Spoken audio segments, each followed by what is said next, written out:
When Philips conceived their CD interactive platform, it was designed to be used for a variety of applications. That included gaming as well, but it wasn't its primary focus. With the general low quality traits that many of the early CDI games shared, it's quite likely that many of these were afterthoughts. A handful of these games, though, clearly aimed to be otherwise, and one of these was Tetris. During this time period in the early 90s, Tetris had already taken the world by storm via Nintendo's portable Game Boy system. It also made a huge mark for itself in the console sector via the Nintendo Entertainment System. Capturing the minds of both children and adults alike with its simplistic line-clearing gameplay, Tetris was a smash hit at the time. With this success in mind, it's safe to say that Philips intended this version for the CDI to be a heavy hitter for their platform. Unfortunately, that wasn't to be. Gameplay-wise, Tetris for the CDI is a simple game of survival, much like versions that came before and after it. Pieces fall from the top of the screen, and the goal is to form lines along the bottom of the playfield. These disappear when completed, allowing the player to rack up points as well as work towards progressing on the faster stages in the process. Up to 4 lines can be cleared at once for maximum points, but the player also has to be aware to not let any blocks penetrate the top of the screen, otherwise it's game over. All of this might sound well and good for the Tetris veteran, but it's not until one gets their hands on the controller that they experience the array of control issues this game has. First off, the player has to manage with an unconventional control setup. Movement of the pieces to the left and right is traditional Tetris in nature, but only one button is used to rotate them.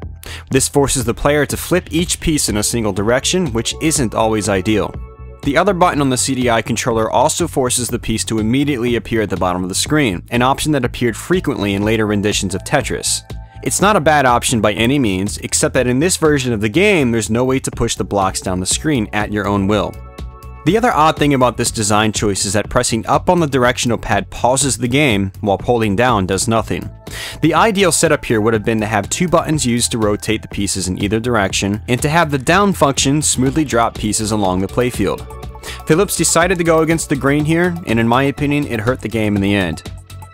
To add misery to punishment, there's a very noticeable controller delay when using a gamepad. This, combined with the strange control layout, makes for a very annoying experience at lower levels in the game, and one that's nearly impossible to play at later stages. For those that use a trackball or mouse, it should be noted that the controller response is fast and fluid with these, but ironically the sensitivity is far too high. With no way to adjust them, you won't find them of much help either. These issues make progressing past the later stages in the game a hopeless effort, and this is the game breaker. The shame here is that the production values in the rest of this package are solid overall, which often isn't the case for CDI titles. Right from the title screen you're treated to some nice visuals, and this is followed up by a solid menu interface. Smooth, shifting colors greet you at the level intermission screens, and beautiful, serene backdrops accompany you during gameplay, showcasing the CDI's high color palette. Despite the playfield looking barren itself, the smooth and subtle animation on the backdrops make up for it. Even the soundtrack is solid for what it is, with some peaceful new age style tunes that fit the serene, graphical style. Admittedly, some of the music is a little too cheesy for my tastes, but overall it fits well and makes up for the lack of sound effects during gameplay. With all that said, it's really difficult for me to recommend this version of Tetris. This is especially so when considering there are so many other versions easily and readily available that perfect the formula. Not only do these other versions have great music and visuals, but they also get the most important part right: tight, responsive controls. The multiplayer aspects of some of these doesn't hurt either. In conclusion, this version of Tetris is a nice display piece to show off what the CDI is capable of from a visual standpoint. There isn't much reason to put any kind of effort into playing it seriously though.